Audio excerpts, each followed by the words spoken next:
Assalamualaikum warahmatullahi wabarakatuh. Ini memang bukan kali pertama Ruqyah Trans 7 menyapa kota Yogyakarta. Namun tetap saja, kota istimewa ini memberikan tim berbagai kejutan yang tidak terduga. Dari mulai kisah terlepasnya pergelutan jin nasab yang membuat tim dan keluarga pasien meneteskan air mata, hingga memanfaatkan jin untuk mencapai suatu tujuan yang dilarang oleh Allah. Penasaran? Mari kita ikuti kisah lengkapnya. وَنُنَزِّلُ مِنَ الْقُرْآنِ مَا هُوَ شِفَاءٌ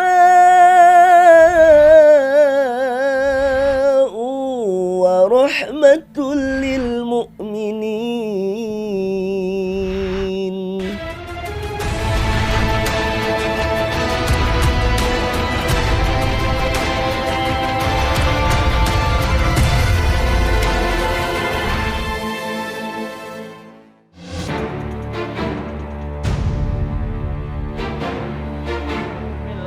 Lelaki muda ini telah hampir 10 tahun mengalami gangguan makhluk gaib yang kerap membuat dirinya sering kejang-kejang hingga jatuh pingsan.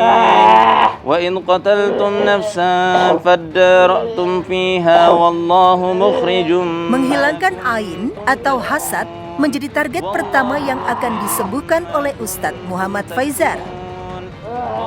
Namun lihatlah, Hadi langsung bereaksi total meski selama proses ruqyah ditemani oleh sang bunda Ibu Susana. Tubuhnya yang cenderung lemah pada saat sadar seketika berubah karena kontrol fisiknya yang diambil alih oleh makhluk yang membawa energi negatif.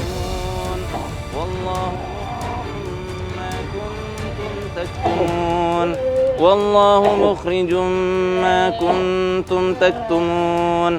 Faqulna idribuhu bi ba'dihha kadzalika yuhyillahu al-mauta wa yuriikum ayatihi la'allakum ta'qilun. Sadi ini memang ketika dibacakan ayat yang berkaitan dengan hasad, reaksinya sangat luar biasa dan proses semuanya itu sangat susah sekali dan di muntahnya itu ada.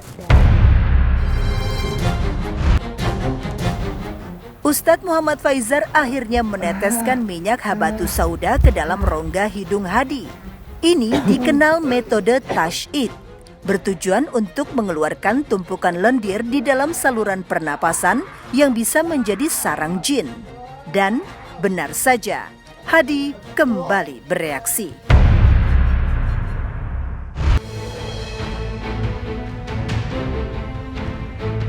Tadi sempat keluar lendirnya itu enggak putus. Padahal tadi sebenarnya dari proses pertama ketika dibacakan ayat-ayat hasad langsung sudah reaksi hebat ya. Pertama kali memang yang saya katakan bahwasanya yang menjadi kunci gerbang yang membuka gangguan-gangguan metafisik itu hinggap di tubuh manusia adalah hasad atau ain.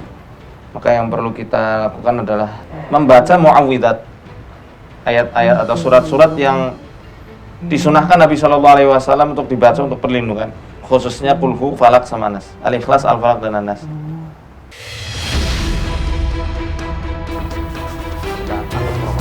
Setelah membacakan ayat ruqyah, saatnya Ustadz Muhammad Faizar dan Ustadz David melakukan pemijatan ringan. Kali ini dengan menggunakan minyak zaitun yang dicampur dengan minyak kasturi putih.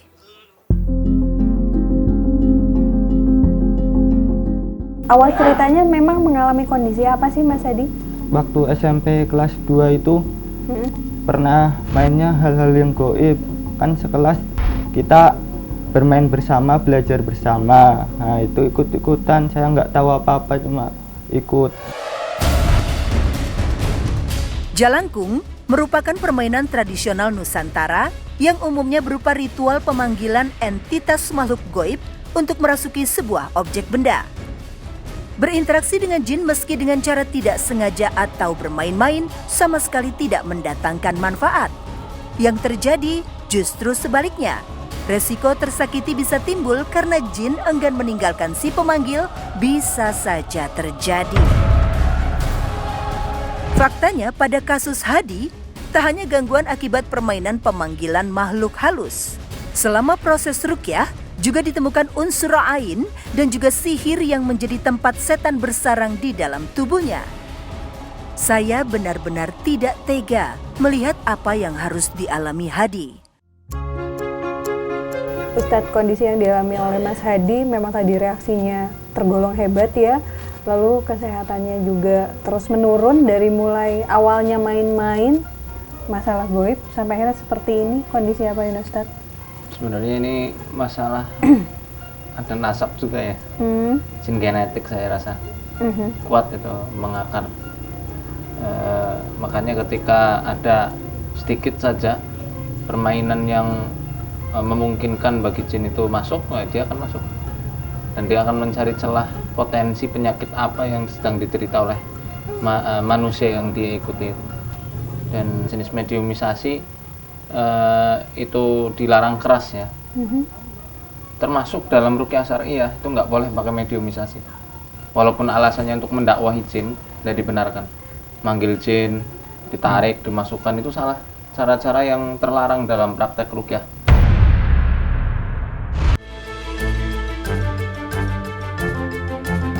Bismillah. Bismillahirrahmanirrahim.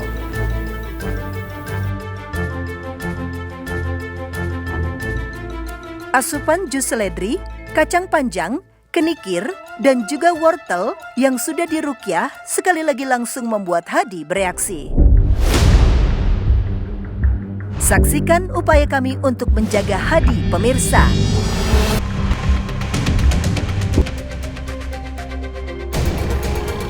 Termasuk Ibu Susana yang terus setia menemani proses ruqyah putra kesayangannya. Kami semua saat ini seakan kalah tenaga dengan kekuatan yang tiba-tiba datang ke tubuh Hadi. Seluruh energi seakan terkuras habis. Jin benar-benar mengambil alih fisik Hadi.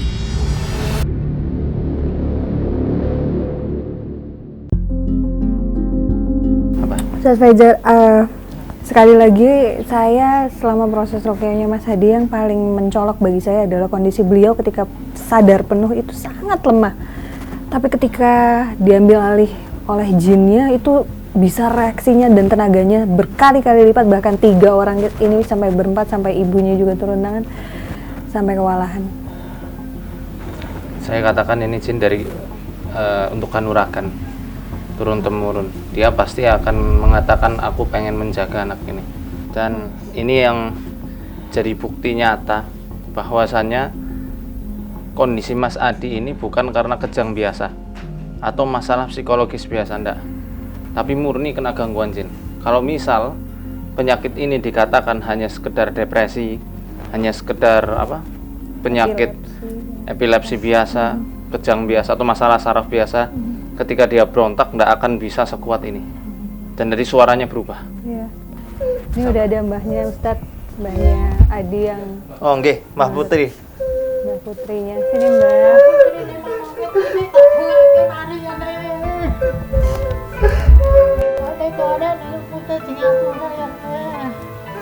Mbah Putri yang selama ini merawat Hadi menjadi saksi betapa tersiksanya sang cucu dengan gangguan jin yang selama puluhan tahun bersarang. Yang sayang Mas Hadi banget.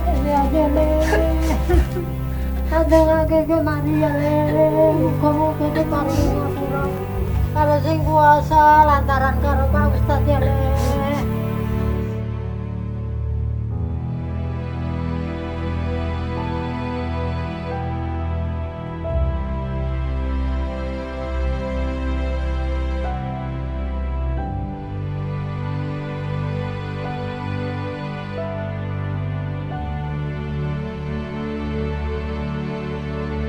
Bismillahirrahmanirrahim. Alif Lam Mim. Dzalikal kitabu la raiba fihi hudan lil muttaqin. Perhatikan pemirsa, seakan-akan setiap titik yang diruqyah menimbulkan reaksi pada tubuh Hadi. Tak hanya bacaan ayat ruqyah, namun pijatan dan tiupan ringan pun langsung membuat setan yang ada di dalam tubuhnya berteriak tidak nyaman. Akan tetapi, demi Allah, setan benar-benar tidak mendapat tempat di keluarga ini.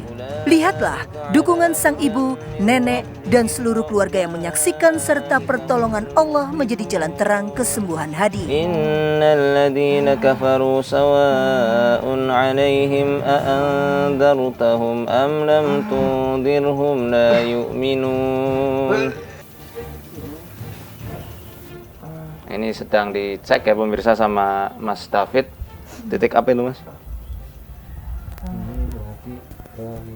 Ke limpa.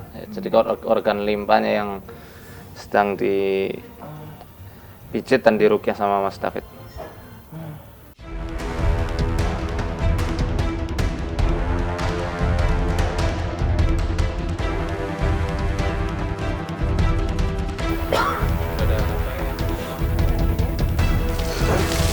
Teknik berendam ini berfungsi untuk memulihkan kondisi simpul-simpul saraf Hadi yang selama ini diganggu oleh setan hingga sering mengakibatkan kejang.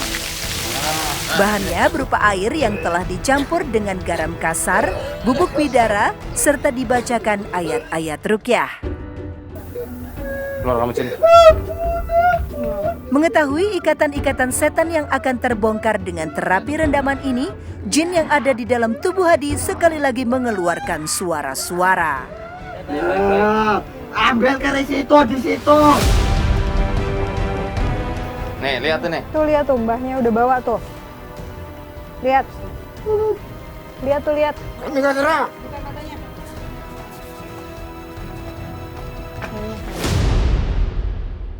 Mancing nang ragamu minggat kudune.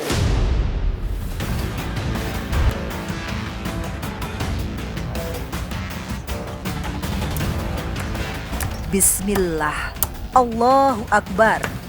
Tanpa menunggu lebih lama lagi dengan izin sang kakek Mbah Karjo, keris yang kerap dikeramatkan pun dihancurkan. Kini terlepaslah seluruh ikatan-ikatan setan yang selama ini membelenggu tubuh Hadi. Dan benar saja, atas izin Allah keajaiban pun terjadi. Keluarga dan tim liputan pun tak bisa menahan air mata haru dan bahagia menyaksikan peristiwa ini.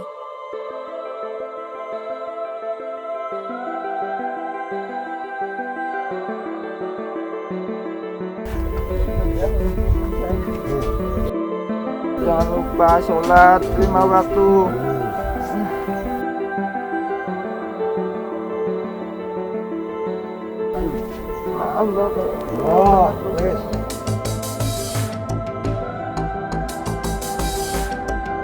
Sebenarnya keseluruhan proses ruqyah hari ini Masya Allah.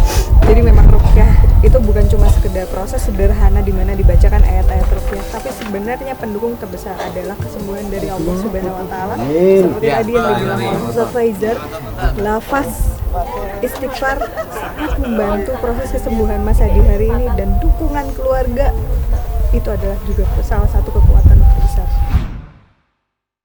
Assalamualaikum warahmatullahi wabarakatuh. Pemirsa ruqyah yang dicintai Allah Ta'ala, salah satu hubungan sesat antara jin dan manusia adalah memanfaatkan jin untuk mencapai suatu tujuan yang dilarang oleh Allah. Sebagian manusia bahkan rela bersekutu dengan jin dan setan demi tujuan sihir yang bisa membuat korbannya menderita sakit, membuat rasa cinta, hingga memisahkan pasangan manusia, seperti yang harus dialami oleh Mulia Nuraini. Mbak Lia, ya. Apa yang ingin diceritakan, apa yang ingin dicurhatin nih Mbak, biar Ustadz Muhammad Faizar dan juga Ustadz Irawan dengar. Mbak. Iya, jadi awalnya gini, kemarin nggak lama saya mau sholat, tiba-tiba ada yang narik dari belakang. Ada yang narik dari belakang, terus saya selesaiin sampai selesai, duhur kayak gitu lagi, ada yang narik. Terus pas asar, saya mental, jadi badannya tuh kayak mental ke tembok loh. Terus dicoba lagi, bismillah, mental lagi, sampai 3 kali, mental lagi kayak gitu, terus teriak. Kalau selama ini ada mimpi yang dirasakan enggak? Ada kuburan mungkin? Iya, mimpiin orang meninggal, mimpi dikejar-kejar ular. Separuh tubuh sakit mungkin? Kaki paling.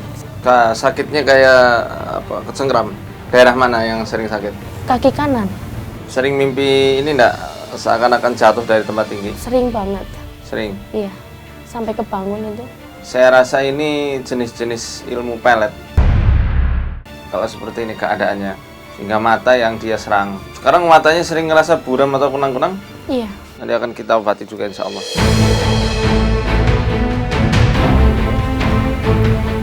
Kini Ustadz Muhammad Faizar mulai melakukan proses ruqyah. Kalam ilahi dibacakan, titik konsentrasi Mulia Nuraini semakin ditajamkan. Benar saja, jin yang selama ini berdiam di dalam dirinya mulai terganggu. Gerak-geriknya menjadi semakin aneh seiring kesadarannya yang mulai diambil alih. Selain tangisan, jin kafir yang merasuki wanita muda ini membuat ciri gerak tubuh tertentu, yaitu lompatan yang berulang. Jangan tunjukin di mana. Di mana kamu ditanam? Tak seperti beberapa pasien yang telah saya temui, wanita yang tinggal di Wangon, Banyumas ini membuat saya heran dengan gerak lompatan kecil yang dilakukannya, terutama ketika akan mengarahkan kami ke suatu titik. Dalam kondisi ini, seorang pasien ruqyah yang terjebak jeratan sihir secara otomatis akan merasakan reaksi tarikan yang kuat untuk menunjukkan lokasi di mana buhul sihir ditanamkan. Tiba-tiba ketika Ustadz Muhammad Faizar menyiramkan air ruqyah, wanita muda ini langsung kehilangan keseimbangan. Jin membawa tubuhnya terus berputar. Jin yang bersarang tak hanya satu. Begitupun buhul yang ditanam. Di tengah kendali jin, tubuh Mulia kembali bergerak. Kali ini menuju bagian kebun di samping rumahnya. Mas, Belia masuk, ayo. Sekali lagi, saya memperhatikan reaksi yang berbeda dari sihir pelet yang menjerat wanita 26 tahun ini. Ketika jin mengambil alih, tubuh Mulia Nuraini secara otomatis bergerak. Kali ini lebih menyerupai sebuah gerakan tarian.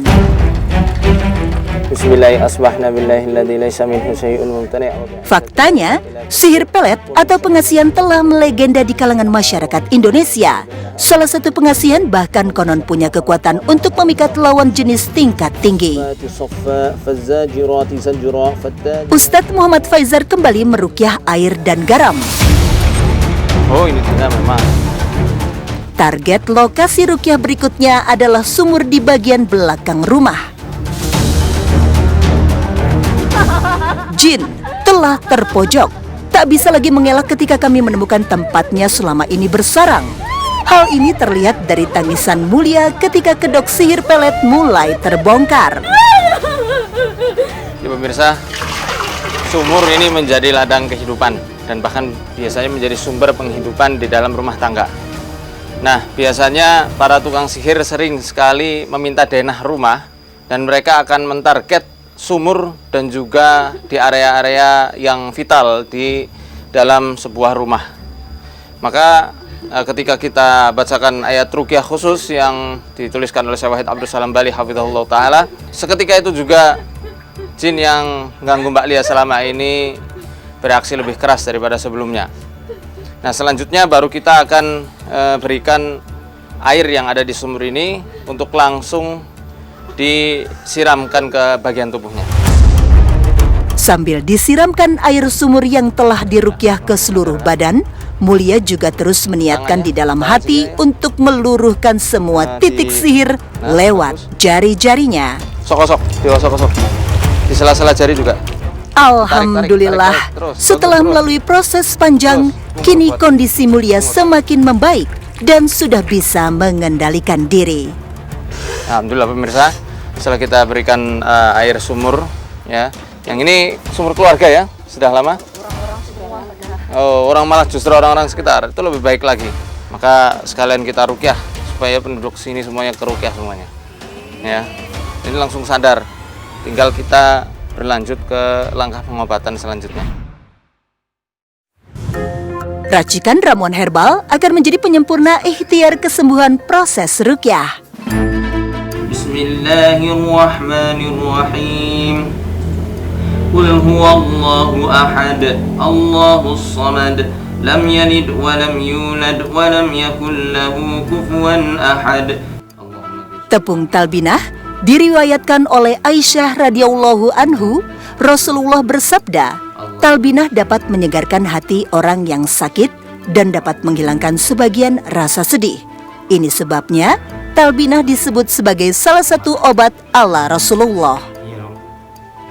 Sementara secara ilmiah, bubuk talbinah bisa mengobati beragam gangguan pencernaan, seperti mengurangi perut kembung dan masuk angin, menstabilkan produksi asam lambung, hingga membantu melancarkan proses pencernaan makanan. Suapan bubur talbinah seakan menjadi racun bagi jin yang menebar sihir pelet di dalam tubuh mulia. Ini dampak musik ya Mbak ya. Walaupun itu buat senam, akan ada dampaknya bagi setan. Makanya saya sarankan sekali yang punya gangguan jin, sihir atau yang lainnya, kalau mau menenangkan hati dan pikiran, pakai Al-Quran. Jangan pakai musik, apalagi musik-musik yang diselingi dengan, mohon maaf, meditasi atau yang selainnya. Kita sudah punya sholat, kita sudah punya zikir, kita sudah bisa membaca Al-Quran. Itu saja. Dan insya Allah kita akan menemukan ketenangan hakiki yang nggak pernah bisa dicapai oleh ritual apapun. Saatnya berlanjut ke herbal tahap kedua dari proses ruqyah. Bismillahirrahmanirrahim. Sambil di sauna, Ustadz Muhammad Faizar kembali membacakan ayat ruqyah. Proses sauna seperti ini memakan waktu sekitar 15 menit. Inna ilahakum lawahid, Rabbus samawati wal ardi wa ma bainahuma wa rabbul masyariq.